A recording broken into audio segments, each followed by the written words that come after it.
ఎందుకు వేసానంటే కొంచెము పిల్లలకి స్మూత్గా టచ్ చేస్తే స్మూత్గా ఉంటుంది కదా, అందుకనే అలా పెట్టాను.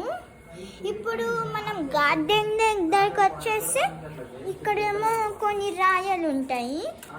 ఈ రాయలు ఎందుకు పెట్టానంటే పిల్లలు ఇలా జారిపైన వీటిపైన పడతాయి కదా. సో నెక్స్ట్ వచ్చేసి ఇది ఒక బెడ్. ఇది చిన్నపిల్లలకి అంటే ఇలాంటి పిల్లలకి ఇలా ఇలా ఎగరచ్చు.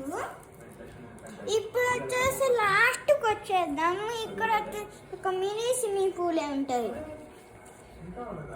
చూసారా. ఇదేమో ఫ్యాను చూడండి. ఇలా అంటే స్విమ్మింగ్ పూల్లో ఉన్న వాటరు కొంచెం పైకి వస్తే పిల్లలు చూస్తారని ఇది పెట్టాను. చూసారా ఎలా వచ్చిందో. ఇంకా ఇక్కడ చాలా మోడల్ ఉన్నాయి. ఇలా అంటే ఆటలు చూడండి ఎలా పైకి ఎగురుతుంది. ఇంకా ఇదే మా హోమ్ టూర్ గైస్. ఇంకా బాయ్ బాయ్.